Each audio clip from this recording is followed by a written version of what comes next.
if you're a teacher or a member of school staff, I have an important message for you. You see, the problem that I see in schools is that the usual approach of helping people is not working well.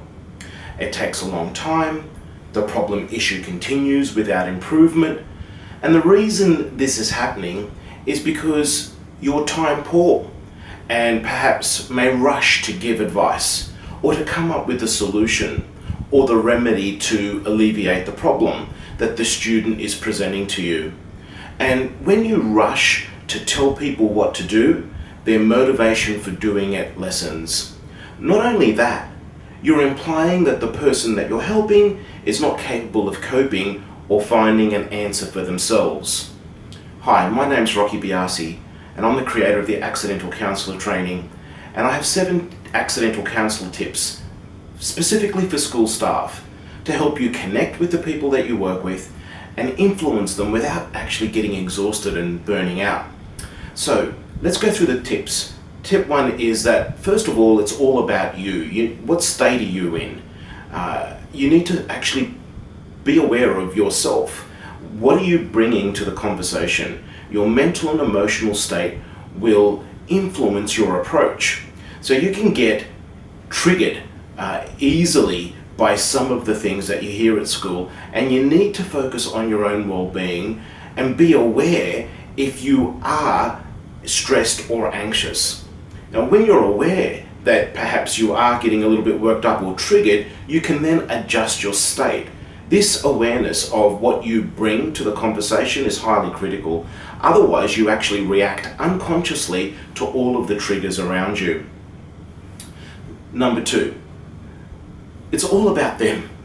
You need to listen to the person, match, mirror, and pace their language, their thinking, and their non-verbal communication. You can't hope to influence a person if they think you don't get me.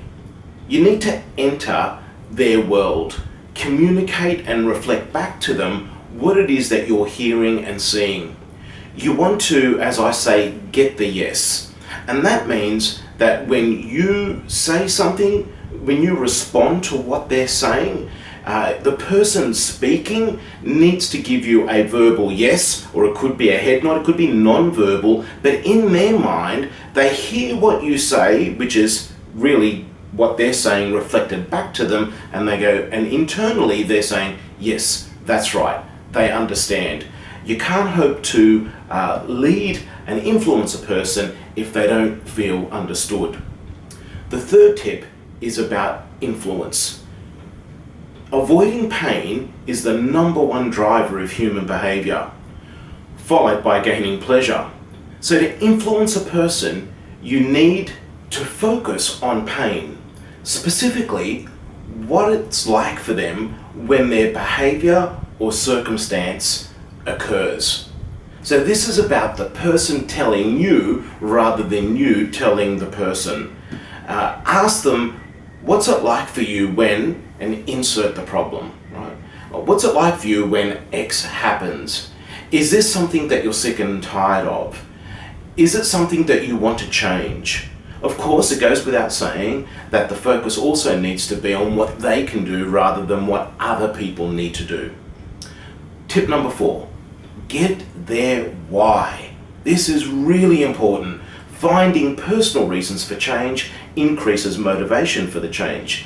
It's their reason why that has them own the change, and the usual approach of telling a student the reasons why they need to change and make the change actually lowers motivation for that change. So they actually need to convince you. This is the biggest issue I see in accidental counselling conversations in schools. The staff member outlines all of the reasons the student needs to change, and the student is a passive bystander, not owning or being involved in the change required of them. Now, tip number 5 is that you need to help them paint a picture. Now, constructing a vision of a solution acts as a catalyst for bringing it about. This solution-focused approach is an evidence-based technique that helps you influence the person to achieve what they say they actually want to achieve. When the person tells you that they are, one, sick and tired of this thing continuing, in other words, the pain, and two, they tell you why they want to change, you help by getting them to paint a picture of the change. Ask the person, how would you like things to be? Here you need to ensure that the picture is within their control, that it has specific concrete behaviours, and is in the presence of something rather than the absence of something. For example, rather than I won't be stressed or anxious, that's in the absence of something. They need to be telling you I'll be more relaxed and having fun. That's in the presence of something. So if they say I won't be upset and I won't be stressed, you could say that's fantastic. So what would you be doing if you weren't stressed? Find out what they would be doing, the presence, the painting of the picture, what's going to be on that canvas. Now, tip number 6 is that you need to focus on one thing, because then if you've done this well, you'll find that the student or the parent or whoever you're talking to will say, well, I could do this, this, and this, 2, 3, 4 things. And of course, that could create a whole bunch of overwhelm. So when the person paints a picture of how they would like things to be, there may be several aspects to it, and it's important that you help them focus on one thing. Say something like, wow, you've told me several things about how you would like things to be. Then you reflect back to them what they've just told you. So you say, now, if I've heard you right, you've just told me A, B, C, D. Have I got that? Have I understood? And if they say yes, then say, so which one of these things that you've just told me about would you like to start with? Get them to focus on one thing. That's tip number 6. And tip number 7, the final one, is follow up. This is about accountability. When the person tells you where they want to start and what they're going to start on, congratulate them and ask, so when would you do that? And let them know that you'll follow up with them to see how they went.